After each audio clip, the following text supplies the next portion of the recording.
68. Vocês vão ver assim, ó. Na 67, os vivos do além.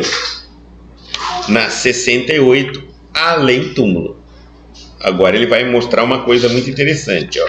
Na 67, ele abre o assunto dizendo que Jesus, no Novo Testamento, na nova revelação do cristianismo, se comunica com os mortos. No segundo capítulo, no capítulo seguinte, de número 68, ele fala: se não há ressurreição de mortos, também o Cristo não ressuscitou. Tá certo? Já está falando agora como vai funcionar isso. Vamos lá.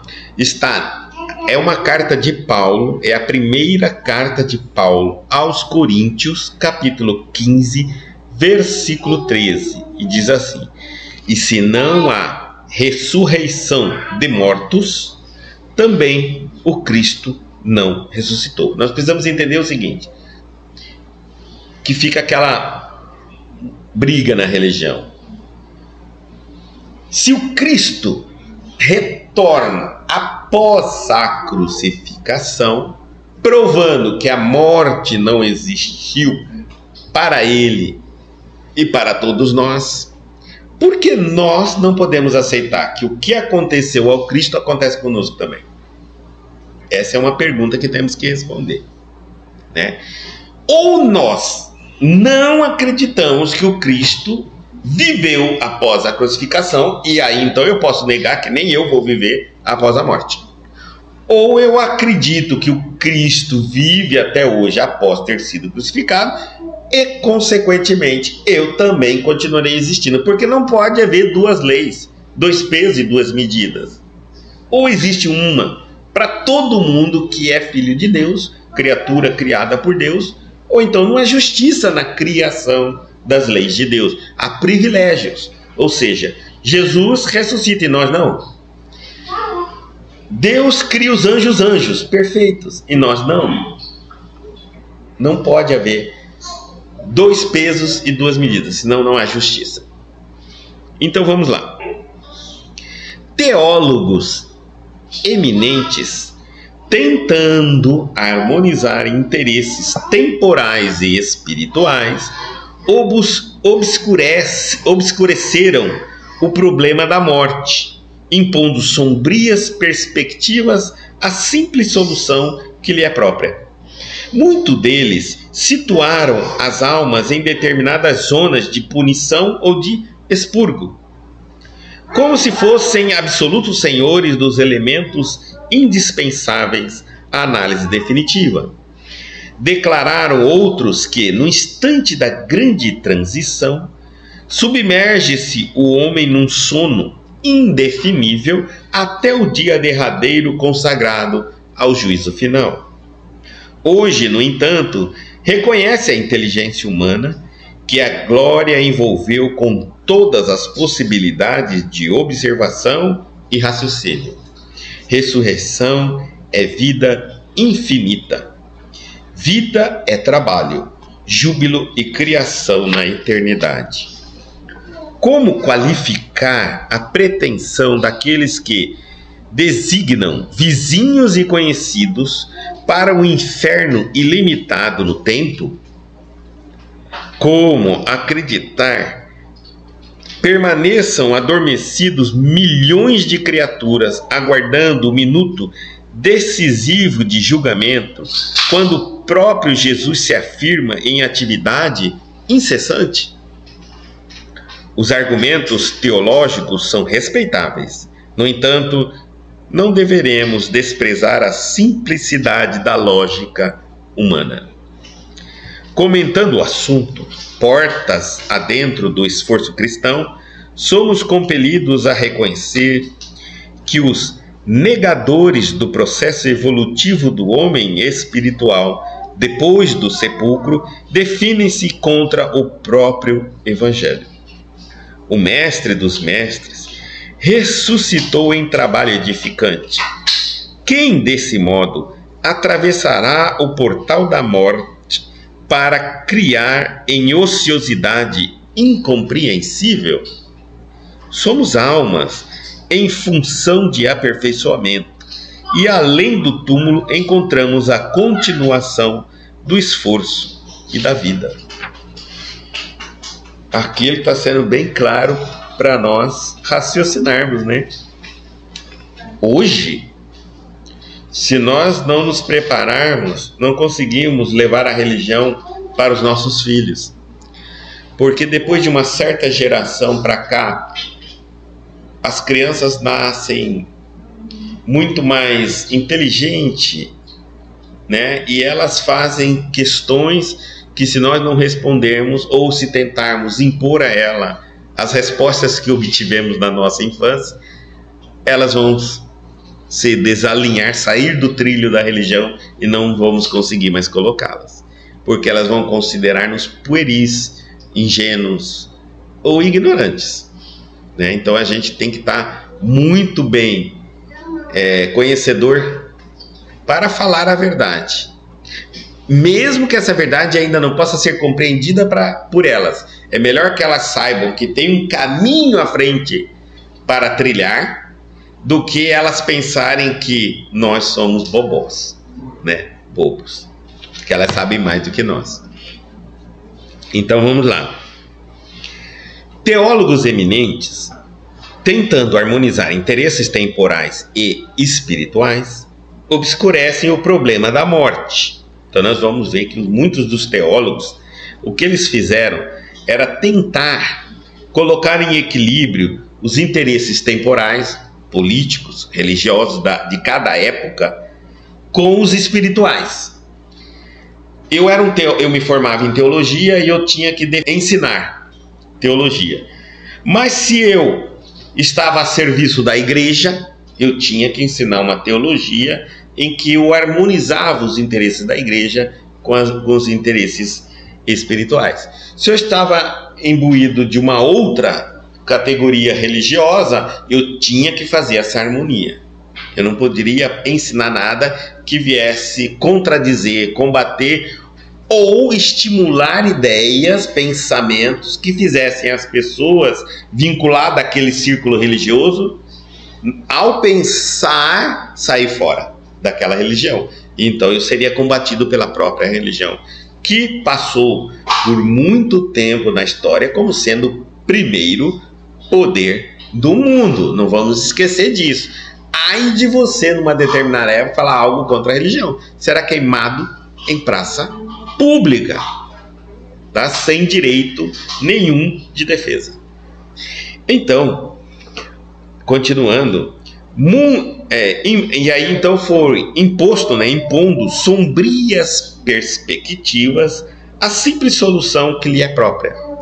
A morte sempre foi algo muito simples, um fenômeno natural da vida. Todos que vivem morrem. A morte é para todos, sem exceção. Sempre existiu. E só há uma certeza de quando a gente nasce. Nasce nesse plano. Vamos morrer um dia. Quando a gente não sabe. Mas que vamos. Todos, sem exceção. Todos os seres que aqui estão. Bom, isso era muito simples. No entanto, foi-se colocado ali muitas colocações sombrias, perspectivas, etc. Cada corrente religiosa tentou trazer essa sombria perspectiva sobre imposições, como se nós, aqueles que não morremos, porque nós somos aqueles que estamos vivos nesse mundo, entendemos tudo do mundo dos mortos. É muito interessante a gente ver um vivo falando da morte. A pergunta que nós diríamos é: você já morreu? Não? Então, quando morrer, vem falar para nós como é que é. Porque quando a gente vê alguém que nunca foi ao Japão falando do Japão, a gente tende a não acreditar muito. Agora, se é um japonês, a gente tende a não duvidar. Por isso, os maiores instrutores da vida após a morte são os espíritos. São aqueles que estão vivendo no mundo espiritual, que viveram no mundo da terra e que agora são mortos. Quando eles vêm e nos falam como é que funciona, como é que é as leis, é indiscutível. No entanto, a gente vê muitos teólogos ainda combatendo a teoria dos mortos. É umas coisas muito contraditórias, mas existe ainda bastante, tá? Muitos deles, ele diz assim, situaram as almas em determinadas zonas de punição ou de expurgo. Então eles pegaram o mundo espiritual e classificaram elas assim. Existem locais onde você é punido pelos erros, pelas falhas, pelos pecados, e outra área que você expurga aquilo ali. A área que é punido geralmente é aquela que você cometeu um pecado que, segundo eles, não tem perdão. Ah, ainda tem essa também. Os homens, com a sua vaidade, começaram a ditar as leis da terra para os céus, para Deus, dizer, olha, este pecado não tem perdão. Entendeu, Deus? Ai do Senhor se der perdão. Entendeu? Ou seja, nós começamos a ditar regras, né, para Deus, como as coisas têm que ser conforme a gente acreditar. Agora, alguns erros, não, esses têm perdão. Esses você pode expurgá-lo, castigá-lo, até que esse erro saia e essa pessoa possa então ir para o céu. Como se fossem, ele está falando, como se fossem absolutos senhores dos elementos indispensáveis à análise definitiva. Como, ele está dizendo assim, essas teorias foram criadas por pessoas, por seres humanos que se auto-intitularam senhores do mundo após a morte, do mundo invisível, do mundo dos mortos, né? Declararam outros que, no instante da grande transição, está mostrando uma outra teoria enorme, muito grande, submerge-se o homem a um sono indefinível. Ninguém explica a qualidade deste sono que você tem quando morre, até o dia derradeiro consagrado ao juízo final. Então, uns acreditam que você vai para uma área de punição, considerada inferno, outros que você vai para a área de expurgo, quando seu pecado, seu erro pode ser corrigido, eliminado de você, para depois alçar para o céu, e outros dizem que ao morrer você dorme e vai acordar só no momento do juízo final. Mas ninguém explica que tipo de sono que você está, que qualidade de sono, porque hoje, com o avanço da ciência, nós sabemos que o sono só existe no mundo físico. Por que não existe no mundo espiritual? Porque o sono tem um motivo. É como eu dissesse assim, você só come, só tem fome e só come no mundo físico. Por que no mundo espiritual você não come? Porque você não tem corpo. Porque você não tem matéria para alimentar. Você tem um corpo espiritual. Então você não pode, não precisa se alimentar. Essa matéria não adoece, esse espírito não adoece, não envelhece e não morre, você já está morto. Da mesma forma, não se tem sono no mundo espiritual. Por quê? Porque o sono tem a sua colocação. Ele serve para descansar a máquina orgânica. Mas se eu não tenho máquina orgânica, não tenho corpo, estou no mundo espiritual, não dorme, não tem sono. Este sono que a gente vê nos livros de romance de André Luiz, são os sonos que muitos espíritos acreditam ou mantêm-se com aquela qualidade de sono, um espírito dormindo, até que eles são socorridos pelo impacto do acidente. Então, por exemplo, eu sofri um acidente e eu vou desencarnar nesse acidente. Para que eu não veja, para que eu não fique impactado com aquele acidente, eles podem nos induzir a um sono hipnótico. Mas é uma hipnose, não um sono. E aí então eu não vejo que eu morri, que o carro capotou, alguma coisa assim, e já estou do outro lado sendo tratado. E alguém vai me dar a notícia de que eu desencarnei, mas nós sabemos que mesmo que eu não assisti o meu desencarne, quando chegar o determinado momento e eu quiser saber, eu revejo ele na minha mente completamente. O que significa que o espírito não dormiu como a gente dorme na Terra. Ele estava acordado, ele só não estava consciente. É diferente. Bom, Como ninguém define como que é esse sono que a pessoa fica depois da morte até que chega o juízo final, ficou uma explicação pela metade. Que qualidade de sono seria essa? Né? Se o espírito não dorme, qual é o tipo de sono que manteria ele dormindo? Uma outra coisa, se o espírito dorme até o juízo final, significa que esse espírito não pode entrar em contato conosco aqui na Terra até o juízo final, quando ele vai acordar. No entanto, a verdade não age como a gente gostaria. E começou a acontecer que muitos irmãos dessa denominação de crença começou a encontrar com parentes que haviam desencarnados. Como explicaria isso a eles? Não era muito simples chegar para uma pessoa e dizer: olha, hoje eu sonhei com a minha mãe, ou com meu pai, ou com meu irmão, com meu marido, com minha esposa, com meu filho, ou eu vi ele na minha casa, e aí eu conversei com ele está muito bem. Como você diria a essa pessoa que aquilo que ela está vendo, entrando em contato, não é o parente dela e sim um demônio? Ficaria um pouco complicado, porque essa pessoa ia dizer: mas que demônio bom!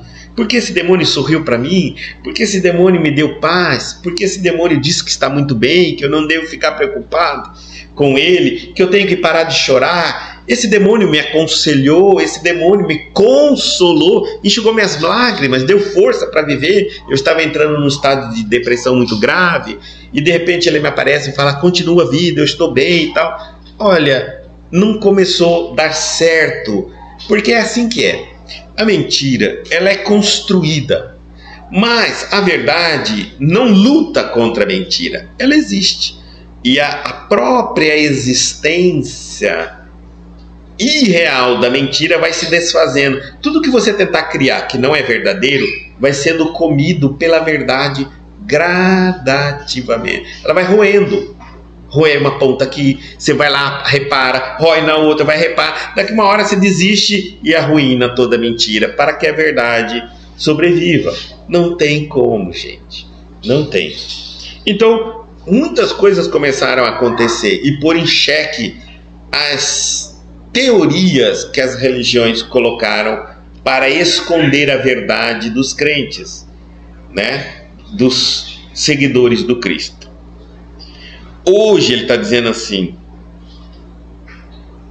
hoje, no entanto, reconhece a inteligência humana que a lógica envolveu com todas as possibilidades de observação e raciocínio. Sim, se naquela época nós podíamos mentir até, hoje já ficou difícil, hein? Para você mentir até para uma criança. Você já não consegue mais mentir. Você já não consegue mais explicar para uma criança como é colocado um casal de cada animal numa arca. Seria impossível, porque há uma coisa diferente entre os animais e o homem. Animal não se adapta a não ser no seu próprio habitat. Se você tirar um animal que vive no deserto, do deserto ele morre, ele não procria, ele não come. O homem é o único animal que existe em todo o planeta por se adaptar em cada habitat. Até na água a gente se adapta, é incrível. Tá? No gelo, no calor muito grande, etc. Mas os animais não. Então eu não poderia manter um casal de cada espécie em um único local. Seria impossível. Além do mais, eles são predadores entre si. Tá certo? E é impossível de se conviver. Bom, isso não estamos dizendo que o que está escrito está errado. Está mal interpretado. É uma coisa diferente. Mal interpretado. Como foi mal interpretado a comunicação de Jesus com Moisés, com Elias, com os mortos. E intencionalmente colocado para obscurecer a verdade. É isso que nós estamos dizendo aqui. Foi escurecida a verdade. Porque uma vez que eu me encontro nessa sombra da ignorância, eu preciso de uma chave. Eu crio uma dependência com uma religião para conseguir enxergar. O que a gente entende hoje é que a verdade, ela não precisa de ninguém para ser vista. Ela é. Quem quiser que a enxergue. Para enxergar a verdade, eu preciso perder os preconceitos, tabus, as crenças que me limitam, e eu vou ver a verdade limpinha. Agora, se eu quiser só enxergar a verdade da forma como eu acredito, aí eu preciso ser orientado para que eu consiga enxergar. Isso é importante nós entendermos, tá bom?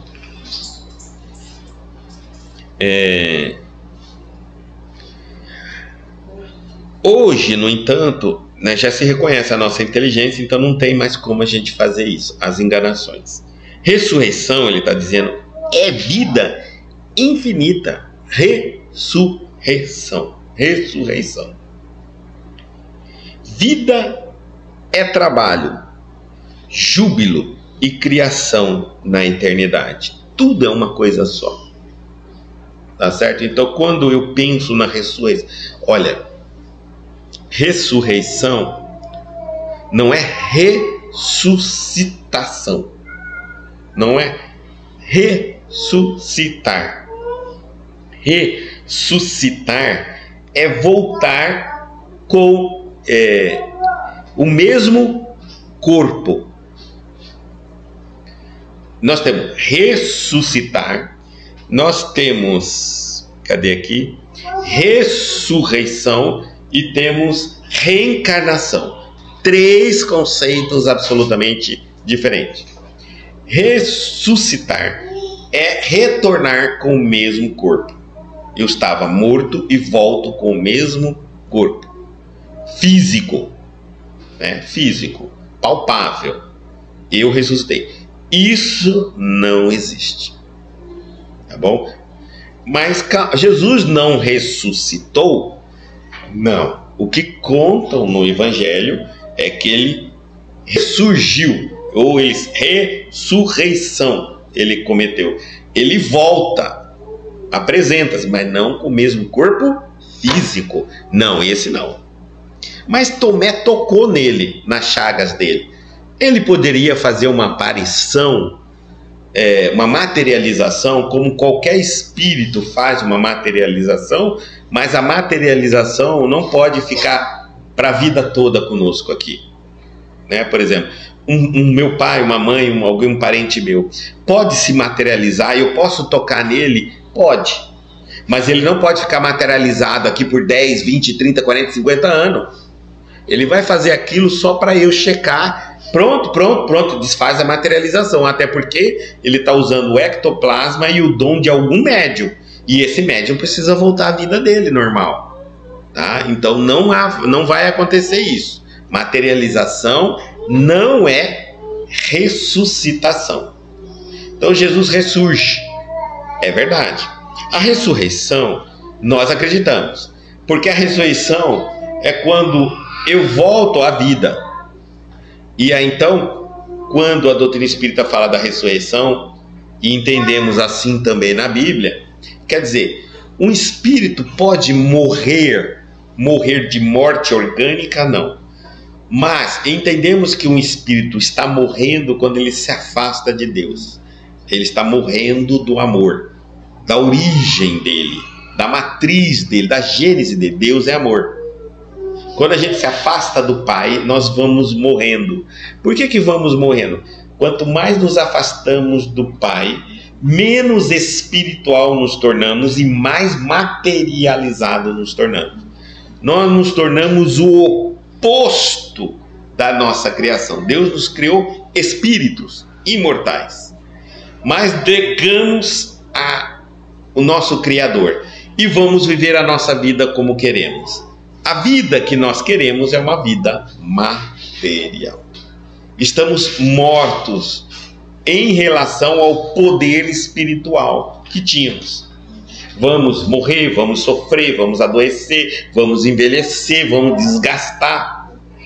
Tá certo? Mas não foi para isso que nós fomos criados. Nós fomos criados para sermos felizes, para amarmos. É para isso que a fonte do amor nos criou, para amar. Mas nós nos revoltamos. Então, todas as vezes que eu afasto de Deus, sofro, peno, aí eu reconheço Deus, ressuscito novamente, me aproximo a Deus, caminho um tempo com Deus, depois revolto novamente, aconteceu alguma coisa na minha vida, eu perdi alguém, algo que eu não consigo explicar, eu revolto com Deus, me afasto, morro de novo, depois ressuscito. Quanta ressurreição o Espírito tem? Infinita. Até ele nunca mais se afastar da casa do Pai. É o filho pródigo, a passagem do filho pródigo. E tem a reencarnação. Reencarnação não é ressuscitação. Reencarnar é o espírito que retorna, mas em um novo corpo. Porque se ele retornar no mesmo corpo que ele tinha, aí é ressuscitar. Isso não é possível. E por que não é possível? Porque a lei natural, quando você morre, o seu corpo decompõe, ele apodrece, ele volta ao estado elementar que é primitivo da natureza, para que os elementos orgânicos do seu corpo possam ser utilizados para elaborar outras vidas, outras formas de vida. Pode ser uma maçã, pode ser uma árvore, pode ser outro animal, pode ser uma outra pessoa. Nós não sabemos, tá certo? Ah, será que eu como o átomo de uma pessoa? Lógico que come. Talvez quando esteja aquela maçã, aquela banana, aquela verdura, ou até aquele boi que comeu aquele capim se alimentou do cadáver que às vezes estava na terra. O átomo daquele cadáver está no capim, que o boi comeu, que você comeu a carne do boi. Na natureza nada se perde, nada se cria, perdão. Tudo se transforma. Então nós estamos...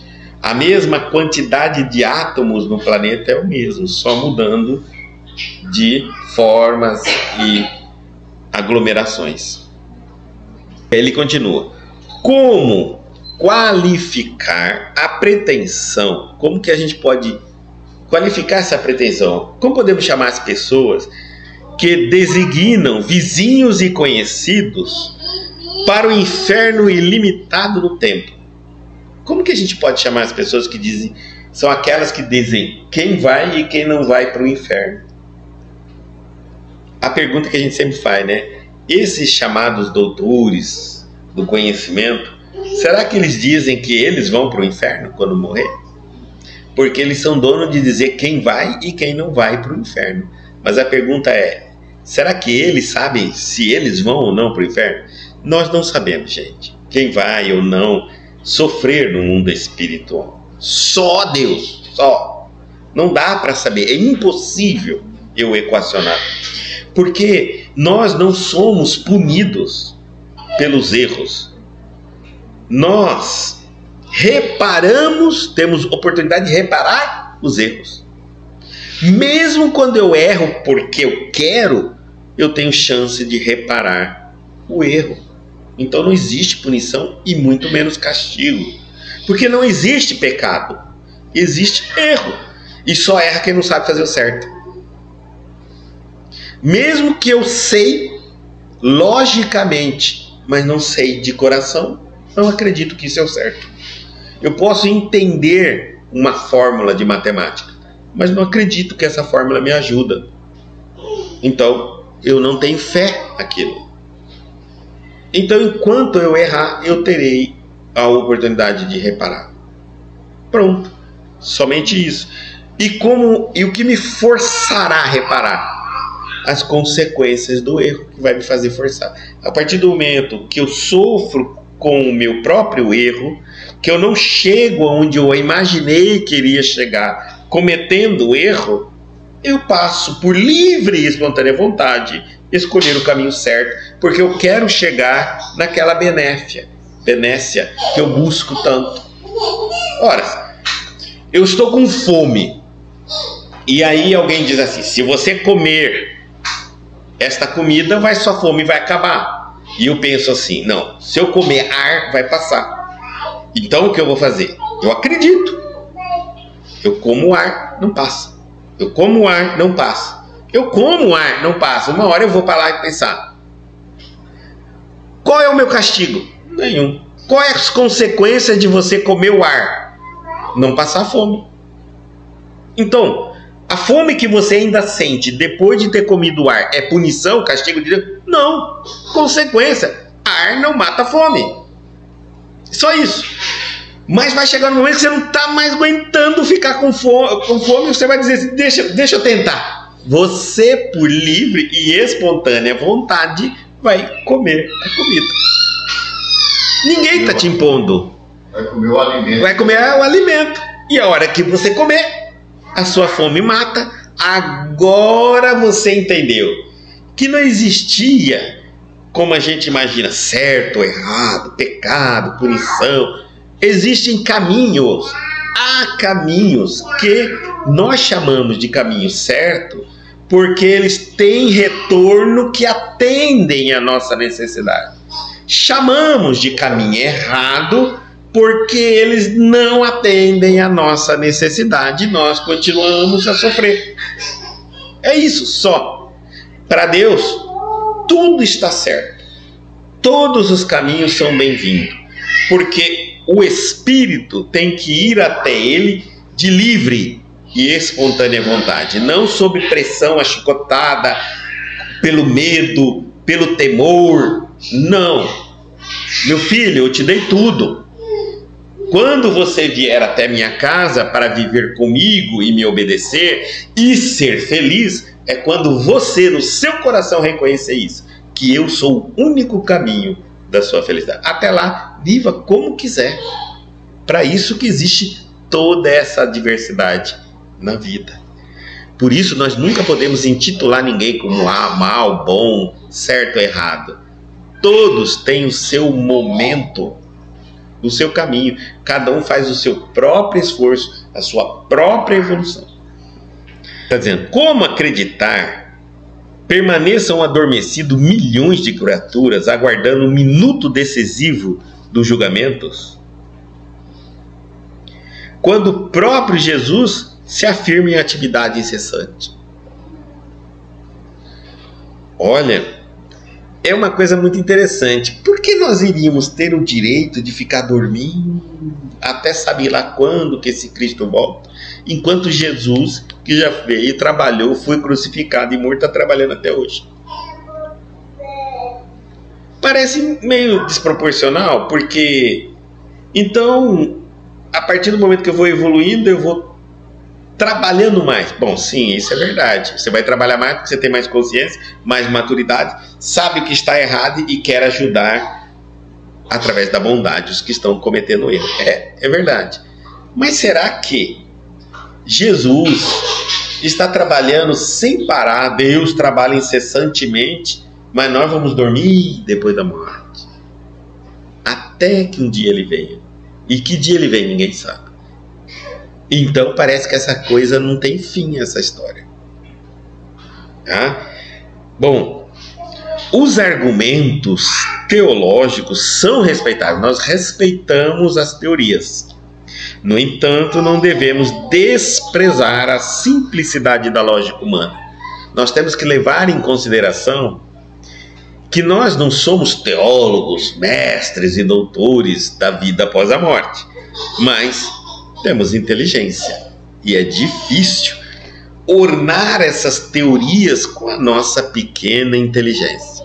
Se a fé é crer sem duvidar, como que eu posso crer em algo que a minha simples inteligência refuta? Não concorda, tem dúvida, e ninguém tira essa dúvida. Aí não dá. Estão mandando eu ir para um mato sem cachorro, ou seja, mandam eu ir para um caminho, mas não dizem exatamente de que lado fica esse caminho. Não é isso? Fica sempre algo sem resposta. Comentando o assunto, Emmanuel está dizendo aqui, portas adentro do esforço cristão. Ele está dizendo assim, olha, esse assunto que estamos comentando é reservado, portas adentro, para os cristãos que se esforçam. Não é um assunto que devemos ir para a praça pública, gritar, porque isso pode ferir, chatear, ofender, magoar nossos irmãos de outras denominações. Então, quando fazemos esses estudos Ele está dizendo, claro, é portas adentro do esforço cristão. É aqueles cristãos que não estão satisfeitos com essas teorias simples, porque suas inteligências começaram a cutucar e ele quer resposta. Para esses, existe o chamado de uma portas adentro, de um recinto fechado. Porque aqueles que acreditam de outra maneira e se satisfazem e não sentem mais dúvida, estão na religião absolutamente certa. Devem continuar nelas. E não é nós que devemos cutucá-las, fazê-las sentir dúvidas, porque isso pode oscilar a fé delas. Às vezes a gente vê uma pessoa tão fervorosa naquela fé, tão apegada, tão ali, a gente fala, não, isso está errado, porque isso não existe, porque, olha, isso está errado. Estamos interferindo no livre-arbítrio de uma pessoa e atrapalhando a evolução dela e não ajudando. Se alguém acredita naquela simplicidade da crença dela e até nos pergunta, e o que você acha? Eu não concordo, mas se você acredita, vá em frente, porque se te alimenta, te dá paz, te dá equilíbrio, quem sou eu para tirar você dessa paz e desse equilíbrio? Um dia você vai sentir a necessidade de sair dessa maneira, dessa crença. Aí você estará preparado para enxergar a realidade. Não vai ser eu que vou te arrancar do local que você está. Porque se eu fizer isso, eu posso te arrancar do lugar onde você está, colocar aqui, explicar toda uma verdade para você. Você pode estar num momento que não vai me compreender. Então você não vai ficar na minha e nem volta mais na sua. Vai seguir sem religião, descrente completamente. É um absurdo se eu fizer isso, tá certo? Por isso que a gente não fere as outras religiões em uma audiência de televisão, em palestras gigantes públicas. Não, não é assim. Temos que respeitar. Aí eles estão falando assim, ó. Somos compelidos a reconhecer que os negadores do processo evolutivo do homem espiritual, depois do sepulcro, ou seja, estamos obrigados a acreditar que as pessoas que não acreditam que o espírito continua evoluindo, mesmo depois que morre, definem-se contra o próprio evangelho. Ou seja, eles estão pregando contra o próprio evangelho, contra a própria lei. A evolução não para nunca. Nunca, nunca, nunca. Se nós imaginarmos que um átomo está evoluindo, Emmanuel diz, de um átomo ao arcanjo, tudo se encadeia. Gente, eu estou falando aqui de uma quantidade imensurável de existência, de tempo. É impossível dizer em quanto tempo. Uma eternidade, uma infinidade. Dos mestres ressuscitou em trabalho edificante. Jesus retorna depois de crucificado, já trabalhando, 1000 por hora. Quem desse modo atravessará o portal da morte para cair em ociosidade incompreensível? Quem pode acreditar que vai ficar dormindo? Somos almas, está dizendo, em função de aperfeiçoamento. E além do túmulo, encontramos a continuação do esforço e da vida. Então, não tem como. É como se eu pensasse assim, ó. Eu não só aprendo dentro da sala de aula, a vida me ensina. Então, eu vou pensar numa escola. O aluno vai para a escola, não significa que ele só aprende naquele tempinho que ele está na sala de aula. Ele aprende antes de ir para a escola, ele aprende na sala de aula, quando sai da sala de aula, quando ele se forma na escola, nunca mais volta para a escola, ele continua aprendendo na vida. A alma, o espírito é a mesma coisa. Eu estou, antes de reencarnar, eu estou aprendendo. Quando eu reencarno, estou na sala de aula. Quando eu morro, eu volto para o mundo espiritual e continuo aprendendo. Eu sempre estou aprendendo. Enquanto eu estou matriculado na Terra, eu durmo. Toda noite eu tenho contato com o meu mundo espiritual. Então, É a mesma coisa. Quando eu estou indo para a escola, eu vou para a escola, depois eu volto para casa. Ir para casa é voltar para o mundo espiritual, para minha casa. Ir para a escola é acordar e viver o mundo da terra. Antes de reencarnar, é antes de ir para a escola. Depois que eu morrer, eu volto para a minha vida verdadeira. É a mesma coisa. Então o espírito não para de evoluir nunca.